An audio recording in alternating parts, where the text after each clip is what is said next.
बातों को सुनिए और समझिए।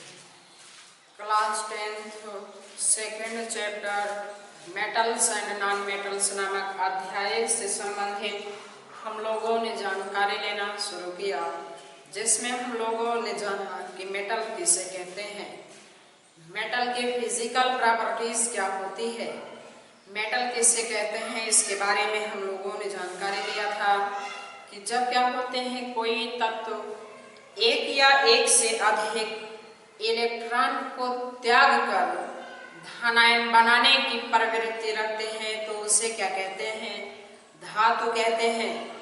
इसके अलावा फिर हम लोगों ने इसके प्रॉपर्टीज के बारे में जानकारी लेना शुरू किया। प्रॉपर्टीज की बात किया जाए तो फिजिकल और केमिकल। फिजिकल प्रॉपर्टीज में हम लोगों ने जाना धातु कैसी होती है, धातुओं में आघात वर्धनीयता पाई जाती है। आघात वर्धनीयता का अर्थ होता था धातु को पीटने पर वह टूटे ना बल्कि चादर के रूप में परिवर्तित हो जाती है तो उसे क्या कहते हैं, आघात वर्धनीयता कहते हैं। इसके अलावा फिर हम लोगों ने जाना धातुओं में क्या पाई जाती है, तन्यता पाई जाती है। कैसे होती है, बहुत अधिक तन्य होती है धातु में, अर्थात इनके तार बनाए जा सकते हैं। जिसमें हम लोगों ने जाना था कि वो तन्य क्या होते हैं धातु में, जैसे हीरा की बात किया जाए, सोना। सबसे अधिक तन्यता कहाँ पाई जाती है, सोने में पाई जाती है। जिसमें हम लोगों ने जाना कि 1 ग्राम सोने से लगभग 2 किलोमीटर लंबा तार बनाया जा सकता है। इसके अलावा इसमें क्या पाई जाती है, धात्विक चमक होती है और इसमें सोनोरस की प्रॉपर्टीज पाई जाती है। ये सब तमाम बातें हम लोगों ने जाना और सीखा। एक हेडिंग डाल करके हम लोगों ने छोड़ दिया था रासायनिक गुण। आज यहीं से अपने बातों की शुरुआत करना है। जिन लोगों ने हेडिंग नहीं लिखा वो लोग हेडिंग लिख देंगे रासायनिक गुण। अब रासायनिक गुण की बात किया जाए तो मेटल्स की केमिकल प्रॉपर्टीज क्या होती हैं, एक तो क्लास 9th में भी हम लोग पढ़ चुके हैं। अम्लों के सामान्य रासायनिक गुण हमने आपको पढ़ाया था। अम्लों के सामान्य रासायनिक गुण में सबसे पहले हेडिंग हमने आपको लिखाया था धातुओं के साथ क्रिया। आज हम लिखाएंगे यहाँ सबसे पहले हेडिंग अम्लों के साथ क्रिया। तो इसमें रासायनिक गुण में नंबर 1 की हेडिंग लिखेगा अम्लों के साथ क्रिया। नंबर 1 की हेडिंग है अम्लों के साथ क्रिया। लिखना चाहें तो reaction with acid, reaction with acids, इन्हें लिख लीजिएगा रिएक्शन विद एसिड, अम्लों के साथ क्रिया। अब देखिए बात, रिएक्शन पहले समझ लीजिएगा फिर नोट करिएगा। जैसे कोई धातु है, जैसे ये किससे रिएक्ट कर रहा है, एसिड से। हम लोग जानते हैं धातु कैसे होती है, धनात्मक। जब कुछ न कहा जाए तो आयरन पे +2 होता है। ये ब्रेक कैसे करते हैं, हमेशा H पॉजिटिव SO4 नेगेटिव, कितना नेगेटिव, यहाँ 2 लगा है तो यहाँ 2। ये सब बातें ना क्लास 9th में बहुत बढ़िया से आपको समझाए थे, वो पुरानी जानकारी है। तो ये पॉजिटिव ये नेगेटिव मिलेगा तो क्या बन जाएगा, ये देखिए FeSO4+, FeSO4+ साथ में क्या बनेगा, ये जो H है वो किस रूप में जाएगा, H2 के रूप, किस रूप में चला जाता है, H2 के रूप में चला जाता है। बात ध्यान में रखे रहिएगा, यहाँ चाहे 2 हो या 2 लगा है 3 लगा क्या लगा, इससे हमारा कोई लेना देना नहीं होता है। बस इतना आप जानिए कि H हमेशा किस रूप में जाता है, H हमेशा किस रूप में जाएगा, H2 के रूप में ही जाएगा।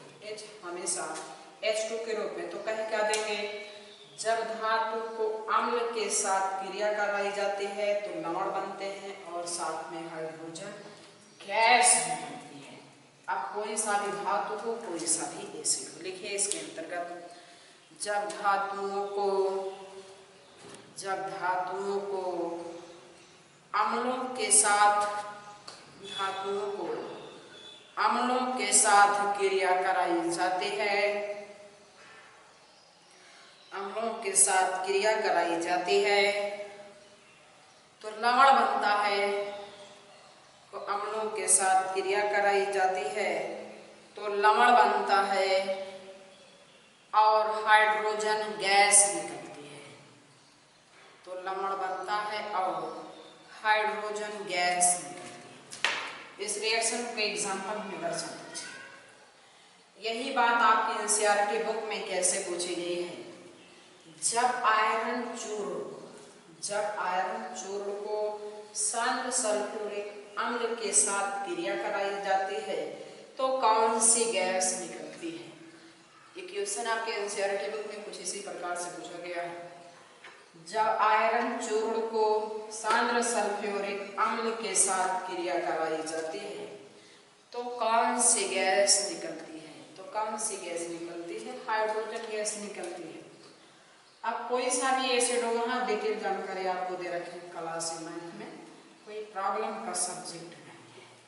तो अब फिर क्या होगा, यहाँ से Na मिलेगा और यहाँ से Cl मिलेगा तो क्या बनेगा, NaCl प्लस H किस रूप में जाएगा, H2 के रूप में जाएगा।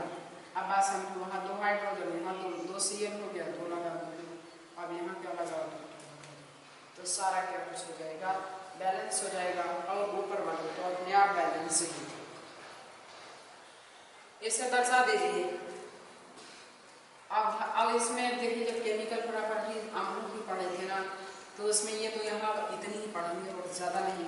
जब वहाँ हम लोग 9 में पढ़े तो वहाँ बहुत डिटेल जानकारी ले लिए थे कि जब कोई धातु के कार्बोनेट की अम्ल से क्रिया करा दिए थे, धातु के सल्फेट की भी, धातु के सल्फाइड की भी, धातु के सल्फाइड की भी करा दिए थे। ये सब तमाम बातें ना हम लोग वहाँ जानकारी ले लिए थे। लेकिन अभी इसमें जो हम लोगों को जानकारी लेना था वो सिर्फ और सिर्फ इसी के बारे में कि धातु है तो अम्ल से क्रिया करेगी तो किसका फॉर्मेशन होता है। अब नंबर 2 की हेडिंग लिखिएगा, दहन, कंबसन। नंबर 2 की हेडिंग है दहन, कंबसन।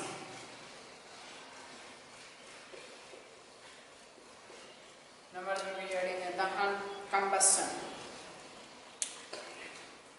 लेखिए इसके अंतर्गत जब धातु को जलाया जाता है,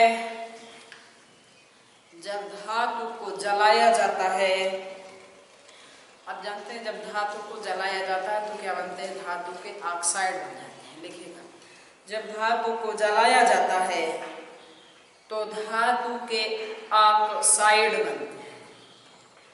धातु को जलाया जाता है तो धातु के ऑक्साइड बनते हैं। जैसे कि है जलाने के लिए किसकी जरूरत होती है, वायु की रिक्वायरमेंट होती है। बिना वायु के कोई भी चीज जलती नहीं तो किसका फॉर्मेशन हो जाएगा, K2O का फॉर्मेशन हो जाएगा। यहाँ क्या लगा दोगे, अच्छा मैं इसे बैलेंस करना। ये देखिए यहाँ 2 ऑक्सीजन है, 1 ऑक्सीजन है, 2 लगा दो, 4 पोटेशियम यहाँ 2 लगा दो, 2 क्यों लगाओगे, 4 है तो 4 लगाओगे तो ये क्या हो गया, बैलेंस। इसी प्रकार कैसे भी को भी जलाते हैं ना। अब जैसे यहाँ क्या होते हैं, मैग्नीशियम धातु होती है, इससे भी आप जला देते तो किसका फॉर्मेशन होता है, MgO। रिएक्शन को बैलेंस कर लेते तो ये हो जाता अपना। दर्शा दीजिए।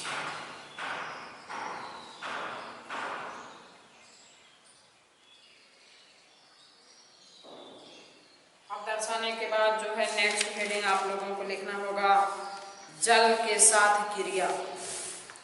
नंबर 2 की हेडिंग लिखना है, जल के साथ क्रिया, रिएक्शन विद वाटर। नहीं जी, नंबर 2, नंबर 3 की हेडिंग लिखना है। नंबर 3 की हेडिंग लिखना, जल के साथ क्रिया, रिएक्शन विद वाटर। जल के साथ क्रिया, रिएक्शन विद वाटर। अब बातें सुनिए, जब धातु को जल के साथ क्रिया कराते हैं तो किसका फॉर्मेशन होता है, धातु के हाइड्रोक्साइड का। बस जल को किसके साथ रिएक्ट करवाते हैं, एल्यूमिनियम की क्या कराते हैं, हाइड्रोलिसिस, जल अपघटन कराते हैं तो किसका फॉर्मेशन होता है, मेटल के हाइड्रोक्साइड का फॉर्मेशन होता है और साथ में कौन से जल के साथ हाइड्रोक्साइड भी बनते हैं, ऑक्साइड भी बनते हैं। कंडीशन होता है, लिखिए पहले से, अभी जान लेंगे। जब धातु को जल के साथ, जब धातु को जल के साथ क्रिया कराई जाती है, जल के साथ क्रिया कराई जाती है, तो धातु के ऑक्साइड, तो धातु के ऑक्साइड बनते हैं, तो धातु के ऑक्साइड बनते हैं और हाइड्रोजन गैस निकलती है। धातु के ऑक्साइड बनते हैं और हाइड्रोजन गैस निकलती है।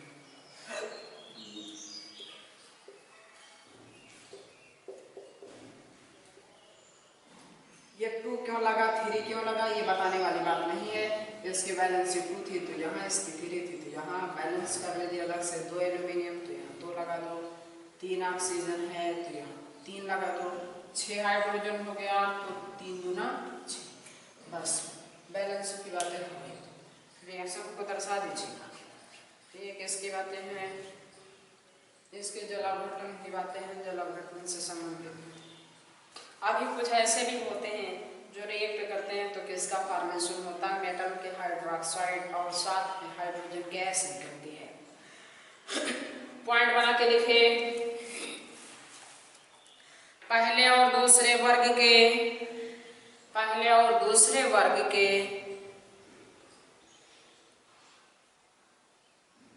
दूसरे वर्ग की कुछ धातुएं, पहले और दूसरे वर्ग की कुछ धातुएं, कुछ धातुएं जल के साथ क्रिया करके, के साथ क्रिया करके धातु के हाइड्रोक्साइड, धातु के हाइड्रोक्साइड और हाइड्रोजन गैस बनाती हैं। धातु के हाइड्रोक्साइड और हाइड्रोजन गैस बनाते हैं। पहले और दूसरे वर्ग के तत्व को यदि जल के साथ क्रिया कराते हैं तो हाइड्रोक्साइड का फॉर्मेशन होता है और साथ में क्या निकलती है, हाइड्रोजन गैस निकलती है। साथ में क्या निकलती है, हाइड्रोजन गैस निकलती है। ये सब बातें विशेष रूप से ध्यान में रखे रहिएगा।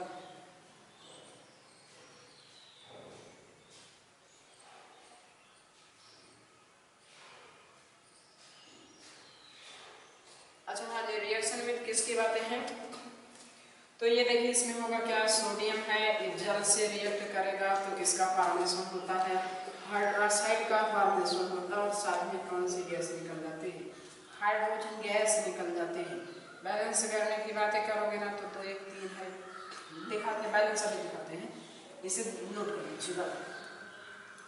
जब क्या होते हैं कि पहले और दूसरे वर्ग का होता है, किस वर्ग का होता है, पहले और दूसरे वर्ग का होता है और वो रिएक्ट करता है तो इसका फॉर्मेशन होता या करता है मेटल के हाइड्रोक्साइड का और साथ में कौन सी गैस निकलती है, हाइड्रोजन गैस निकलती है। बात समझ पा रहे हैं ना। अब बैलेंस करने की बात है तो इसे आइए बैलेंस कर लिया जाए। तो ये देखिए इधर कितना 2 1 3 हाइड्रोजन है, कितना हाइड्रोजन है, 3 हाइड्रोजन है और इधर की बातें किया जाए तो कितना है, 2 1 3 हाइड्रोजन है, इधर 2 हाइड्रोजन है। तो आप ये क्या करें ना, यहाँ 2 लगा के 4 कर दो, 2 ऑक्सीजन यहाँ 2 लगा और 2 यहाँ 4 बैलेंस जुड़ जाएगा। अगर आप ठीक इसी प्रकार दूसरे वर्ग जैसे कैल्शियम होता है, इसका जल अपघटन करते हैं तो ऐसा फॉर्मेशन हो जाता है, कैल्शियम के हाइड्रोक्साइड का फॉर्मेशन होता है प्लस साथ में कौन सी गैस निकलती है, हाइड्रोजन गैस। फिर बात आती है कि इसे बैलेंस किया जाए, 4 हाइड्रोजन 2 2 ऑक्सीजन सब कुछ बैलेंस। हाँ जी, सब कुछ बैलेंस हो गया, बस हमारे। तो ये तो इसकी बातें थी जिसके बारे में हम लोगों को जानकारी लिया। ठीक है, नेक्स्ट अब हेडिंग लिखना होगा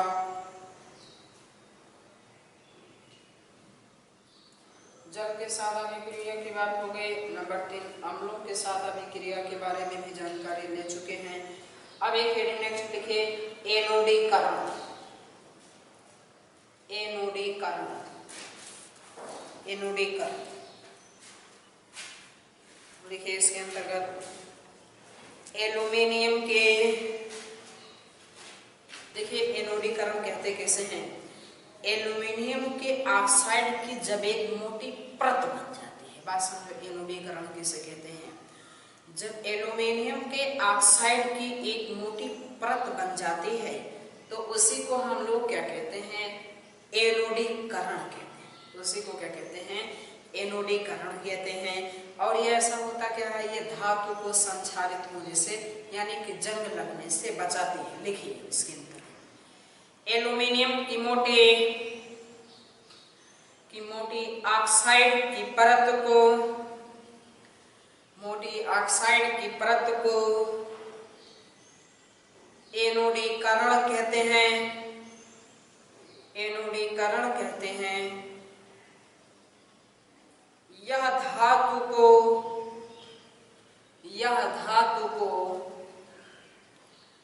संक्षारण से बचाती है। यह धातु को संक्षारण से बचाती है। एल्यूमिनियम के जो मोटे ऑक्साइड की परत होती है उसे क्या कहते हैं, एनोडीकरण कहते हैं। ये क्या करती है कि धातु को जंग लगने से बचाती है।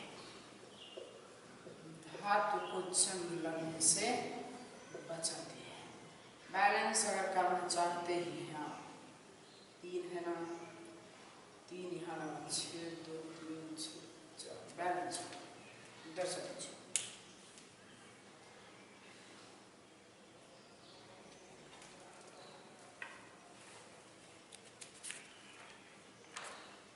अब फिर बातें सुने नेक्स्ट हेडिंग लिखना है।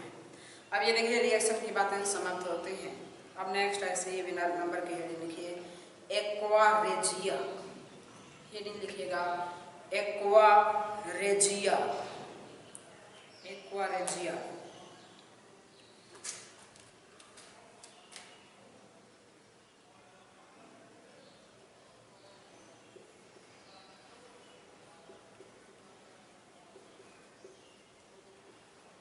बासन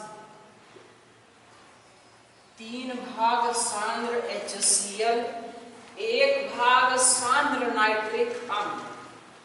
3 भाग इसका होता है, 1 भाग इसका होता है, दोनों को आपस में मिला देते हैं तो उसे क्या कहते हैं, एक्वा रेजिया कहते हैं। 3 भाग सांद्र हाइड्रोक्लोरिक अम्ल और 1 भाग सांद्र नाइट्रिक अम्ल के मिश्रण को एक्वा रेजिया कहते हैं। सुनकर करिएगा, अभी लिखाते हैं। अब जैसे एक्वा रेजिया की बात किया जाए ना, तो ये जो एक्वा रेजिया होता है, अब इतनी बातें आपको बता दिए ना कि 3 भाग सांद्र HCl और 1 भाग सांद्र नाइट्रिक अम्ल के मिश्रण को एक्वा रेजिया कहते हैं। इसके आधार पे एनसीईआरटी ने इतना गजब का क्वेश्चन पूछा है और इतना इंटरेस्टिंग है कि पूछिए मत। मैं आपको क्वेश्चन रिपीट करता हूँ। क्वेश्चन उसने कैसे पूछा, क्वेश्चन ऐसा पूछ लिया, ये समझिए कि गाँव की एक कहानी बना दिया है। मैं क्वेश्चन को रिपीट करता हूँ। क्वेश्चन कुछ इस प्रकार है कि एक आदमी एक गांव में सुनार का ढोंग करके जाता है और चिल्ला चिल्ला के कहता है कि मैं पुराने सोने को नया कर देता हूँ, पुराने सोने को नया कर देता हूँ। उसके झांसे में एक औरत आ जाती है और वह अपने घर का सारा सोना ला करके उसे दे देती है। वह सुनार उस सोने को एक विलेन में डालता है। सोना नए की तरह बिल्कुल चमकने लगता है, लेकिन उसका भार कम हो जाता है, जिसकी वजह से महिला और उस व्यक्ति सुनार के बीच नोक झोंक होने लगती है। एज इट इज ऐसे ही क्वेश्चन लिखा, आप जाके देख सकते हैं। दोनों के बीच नोक झोंक होने लगती है। आप एक जासूस की तरह वहां पहुंचे, बताइए वो विशेष विलेन कौन रहा होगा। तो क्या रहा होगा, एक्वा रेजिया। अब हिंट कैसे मिला कि एक्वा रेजिया रहा होगा, एनसीईआरटी की बुक आप ले लिए हैं तो उसकी थ्योरी पढ़ते रहिएगा। एनसीईआरटी के बुक की जो थ्योरी है उसमें जैसे जब बुक खोलोगे पेज नंबर तो मुझे याद नहीं रह गया है, शायद 20 के बाद 25 के बीच में किसी पेज पर है, 22-23 पर होगा। आप ये मान के चलिए इस वाले पे राइट वाले पे ना एक कॉलम बना, उसमें लिखा क्या आप जानते हैं, उसी में जो है पढ़िए तो उसमें लिखा गया है कि 3 भाग सांद्र HCl और 1 भाग सांद्र नाइट्रिक अम्ल के मिश्रण को एक्वा रेजिया कहते हैं। यह गोल्ड और यह सोने और प्लेटिनम को गला देता है, या सोने और प्लेटिनम को गला देता है। बस हिंट के तौर पे सिर्फ और सिर्फ इतना ही लिखा है, इससे अलावा और कुछ नहीं लिखा है। क्वेश्चन कैसे पूछ लिया कि सुनार है, गांव में जाता है, आवाज लगाता है, ये तमाम बातें। तो क्वेश्चन एक बार जाके वहां पढ़ लेना। मैं सिर्फ और सिर्फ अभी आपको लिखा देता हूँ कि इस एक्वा रेजिया जो है कहते किसे हैं। तो लिखिए इसके अंतर्गत एक्वा रेजिया हेडिंग है, लिख लीजिए। 3 भाग सांद्र HCl, 3 भाग सांद्र HCl तथा 1 भाग सांद्र नाइट्रिक अम्ल तथा 1 भाग सांद्र नाइट्रिक अम्ल के मिश्रण को, नाइट्रिक अम्ल के मिश्रण को एक्वा रेजिया कहते हैं, के मिश्रण को एक्वा रेजिया कहते हैं। यह गोल्ड और प्लेटिनम को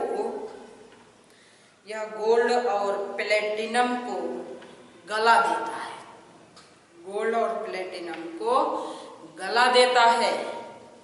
विशेष तौर से ध्यान में रखे रहिएगा, बात सिर्फ इतनी सी है कि सोने को और प्लेटिनम को गला देता है। क्वेश्चन तो इतना बढ़िया पूछ लिए हैं कि पूछिए मत। अगर एग्जाम में क्वेश्चन आ गया ना तो गिने चुने लोग ही कर पाएंगे। मैं बड़े दिनों से बना रहा हूँ कि क्वेश्चन बोर्ड एग्जाम में आ जाए, लेकिन आ नहीं रहा है। क्योंकि अगर आएगा ना तो ये मान के चलिए 100% कॉन्फिडेंस के साथ अगर कोई क्वेश्चन करेगा तो मेरा स्टूडेंट करेगा, इसलिए मैं इतने दिनों से बना रहा हूँ। लेकिन पता नहीं क्या है, आ नहीं रहा, आएगा जरूर, परेशान होने की बात ही नहीं है। तो ये तो बातें थी एक्वा रेजिया की, जिसके बारे में बातें समाप्त होती हैं। नेक्स्ट हेड लिखिए, विद्युत रासायनिक श्रेणी। विद्युत रासायनिक श्रेणी या इसी को ना सक्रियता श्रेणी या सक्रियता श्रेणी। 2 नंबर फिक्स होता बोर्ड एग्जाम में, 2 नंबर फिक्स होता, वेरी इंपॉर्टेंट होता, जितना इंपॉर्टेंट लगा उतना कम है। रिएक्टिविटी सीरीज या इलेक्ट्रोकेमिकल सीरीज, रिएक्टिविटी सीरीज, सक्रियता श्रेणी मतलब रिएक्टिविटी सीरीज, इलेक्ट्रोकेमिकल सीरीज मतलब कि विद्युत रासायनिक श्रेणी। हेडिंग लिख लीजिए, बहुत इंपॉर्टेंट है ये आपके लिए।